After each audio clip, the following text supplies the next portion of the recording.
Hi everyone, I'm back with another YouTube video. I know it's literally been a year and I've been so slow, but I'm looking to make loads of content this year and this is the first of many. Also, please excuse my really sickly, croaky voice. I've just about recovered from being sick. But yep, let's dive right into it. I've got my beautiful model here and I'm just starting by cleansing her skin with some micellar water. We're going to be using these two items today to prep the skin. It's the Thirst Trap Juice by Huda Beauty and a serum, and I've also prepped her lips. Then we're going to just go in with some moisturiser, really hydrate her skin and build up the layers of moisture. I also like to give my models a little face massage. I think it really helps with plumping the skin. There's just some eye cream. Then for brows, I'm just going to brush them up with the Got To Be brow gel and just let it get tacky and run through it again. And then I'm going to start colour correcting her skin. I'm using the MAC corrector palette in medium deep, and I like to kind of just mix all the peaches and the light browns to make the perfect colour, so it's really easy to customise correction colours with this palette. Definitely must in your kit. But yeah, we're just going to even out her skin tone first. I'm going to mix the Dior Face and Body foundation with the Face and Body illuminator. I would only recommend mixing a liquid illuminator with foundation if the person you're working on or if your skin is quite smooth and texture free.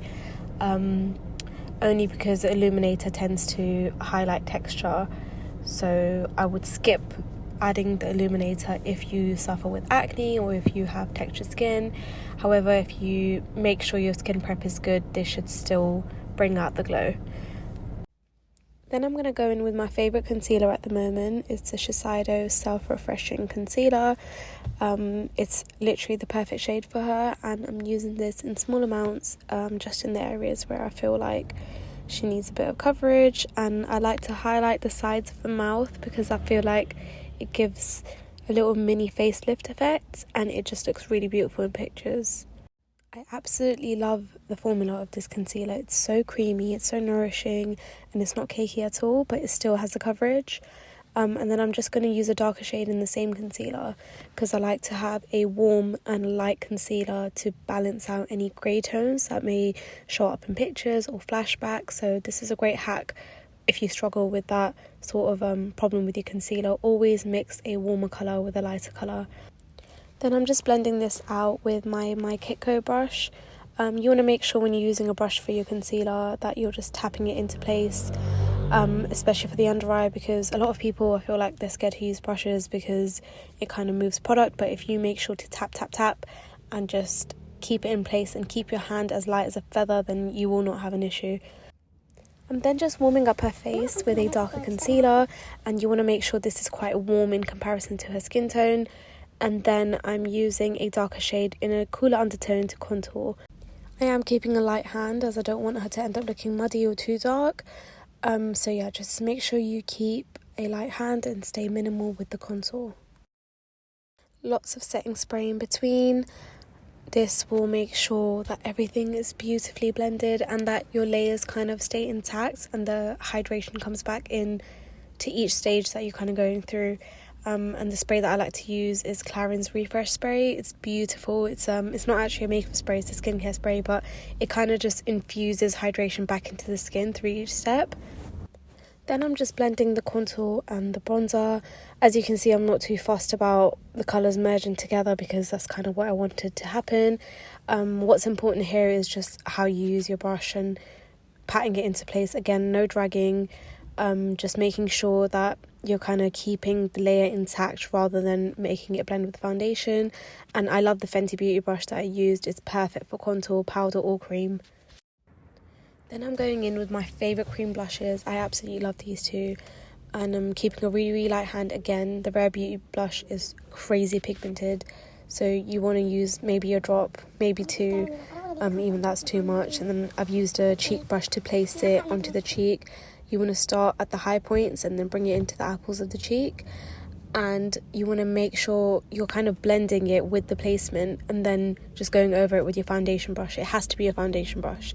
This is the key to making sure everything looks absolutely seamless. I'm then just setting the under eyes with some Huda Beauty powder. I like to work in layers, and I like to take a sort of fluffy brush and put some powder on the back of my hand. This actually helps to disperse the product evenly onto your brush, so try that out next time, because it really helps me with making sure that my under eye powder doesn't go too patchy, or if I'm not applying too much. I'm then slightly just baking some powder because I do want her under eye to be quite flawless and full coverage. I normally use a sponge, but today I wanted to try out a brush because I've seen a lot of people do it, and I actually really love the way it turned out. I'm then setting her cream bronzer with the MAC Studio Fix powder. This is in the shade NW44, and I feel like using a Studio Fix powder or a powder foundation just makes everything look more flawless in pictures. So this is a great hack for brides and bride-to-bes. Like, definitely try this out. I think it makes a world's difference. It adds more coverage as well, of course, and everything just blends together better, in my opinion. Prime the lids with Laura Mercier primer in the shade Wheat, and then I'm just building up the transition colours. You can use literally any browns that you have, but I love my Dose of Colours palette. As you can see in the little corner, it's absolutely damaged because I overuse it, but it's just amazing. And I'm just building the depth with using a darker brown and a smaller brush to make sure there's dimension. You want to make sure that you can tell the colours apart, so always use a smaller brush and then go back and forth with your blending. Then I'm just going to carve out the crease. I'm not actually going for a super harsh kind of cut crease, but I like to carve out the shape quite harsh and then soften it when I do set it with the powder eyeshadow. I'm just blending out the concealer with a small buffing brush and setting it with a neutral kind of light beige eyeshadow.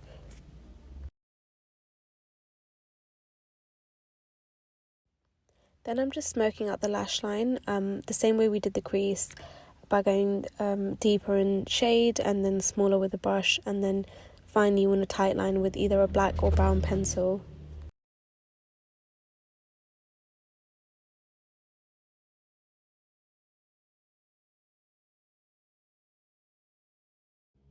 And that's how I look complete. I love how soft it looks, but you can still see the definition with the cut crease. Then I'm just spraying her face before I wipe off any excess powder. Just patting and wiping at the same time to make sure I don't disrupt the makeup. And then I'm just going to go ahead and smoke out the bottom lash line using the same pencil, and then just tight lining the waterline.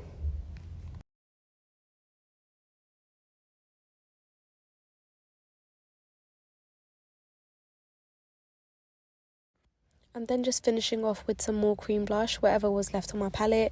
I know it's a bit daunting to go over powder with cream, but I just feel like it works if you use a light hand. I'm taking some liquid highlighter on the back of my hand and bouncing it in with a beauty sponge, making sure again to use a light hand and just bounce it off rather than pressing it in. Finishing off with some bottom mascara. Then I'm just lightly lining her lips with the Charlotte Tilbury Foxy Brown. Just making sure not to use this in too much excess, and just line wherever kind of needed. I don't like the lip liner line to be too harsh. And then I'm just blending this in with some nude lipstick. I take so long doing lips because I just mix 50 different colours and just take so long blending. But yeah, you got to make sure that everything's blended to perfection and no harsh lines can be seen. And then just topping it off with my gloss. So this is actually my own gloss that I've been working on. If you follow me, then you know how picky and critical I am of my own work. But I promise this will be available soon. And I have so much more in store. Can't wait to show you guys. But here you can just see how nice and juicy it is. Super hydrating, but I don't want to give too much away right now. But yeah, this is basically the finished look. I love this look so much, and if you practice layering cream with powder, then you definitely can achieve editorial dewy skin that's also long lasting, long wearing, user friendly and photo friendly. So definitely try out some of the kind of techniques I've used in this video and drop down below what else you'd like to see, and I hope you guys enjoyed this video.